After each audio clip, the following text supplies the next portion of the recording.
की हा जो व्हिडिओ आहे एक तर याचा फॉरेन्सिक तपास व्हावा, याचं व्हेरिफिकेशन व्हावं आणि 2014 पासून नाही 2009 पासून सिद्धेश शिरसाट आणि वैभव नाईक आणि त्यांच्या जवळचे जेवढे सहकारी आहेत त्याची सीडीआर चेक व्हावी. त्याच्यामध्ये पोलिसांना वाटतं आमचे करावेत आमचेही करावे चला, कारण का मी मुद्दाम 2009 का बोललो, कारण का मी खासदार होतो 2009 ते 14. जर कोणाला वाटत असेल नाही हा स्वतःच झाकून करतोय तर चला 2009 पासून करा, सगळ्यांचे सीडीआर चेक करा. 2010 पासून किंवा 2009 पासून ते आतापर्यंत जोपर्यंत हे सगळं घडत होतं, कोणाच्या प्रोटेक्शन खाली सिद्धेश शिरसाट होता हे आता पोलिसांवर पूर्ण जबाबदारी येऊन थांबलेली आहे. मागच्या 10 वर्षामध्ये आता हे पुरावे अजून निघणार. मी काय याच्यावर थांबणार नाही, आता मीच या केसच्या मागे लागणार आणि आंदोलन करायचं झालं ना मीच आंदोलन करीन की आता मला खरा आरोपी याच्यातला सापडला गेलाच पाहिजे, पोलिसांनी तो शोधलाच पाहिजे. आणि जर वैभव नाईकांना असं वाटतंय की कोणाला तरी पुढे करून मीडियाला दुसऱ्यावर आरोप करून जर ह्याच्यातून माझा कुठेतरी लपता येईल, मला कुठेतरी लपता येईल, असं वैभव नाईक तुम्हाला लपता येणार नाही. तुमची पापं तुम्हाला इथेच फेडावी लागणार आणि तुम्हाला फेडायला लावणार. तुम्हाला या बिडवळकरच्या केसमध्ये सुट्टी नाही, तुम्हाला जेलच.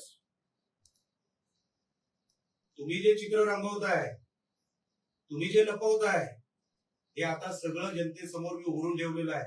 आता पोलिसांवर आहे आणि पोलिसांच्या पुढच्या कारवाईवर आहे की 2 वर्षापासून वैभव नाईकांना जर हा विषय माहित होता दबक्या आवाजात, जे ते स्वतःच्या स्टेटमेंट मध्ये म्हणतायत माझं स्टेटमेंट नाही, तर आता पोलिसांची इन्क्वायरी कुठल्या दिशेने जावी हे आता पोलिसांनी ठरवावं. तो माझं काम, ते माझं काम नाही.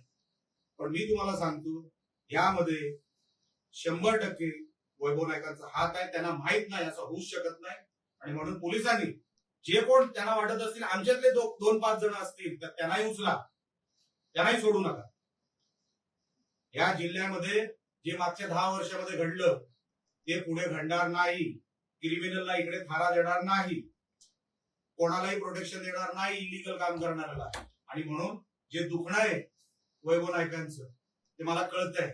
अचानकपणे 2 नंबरचं इन्कम थांबलं, हे सगळे सांभाळायचे त्यांना. आता ते थांबलं असल्यामुळे आता ते हे सगळे जे काय आरोप करतायत ना ते सगळे आरोप हे कसे खोटे आहेत हे तुमच्या समोर मी ठेवलं. हे कुठेही पोलिसांनी मला बोलवलं, त्यांच्याकडे स्टेटमेंट द्यायला मी तयार आहे, हे सगळे एव्हिडन्स मी त्यांना द्यायला तयार आहे.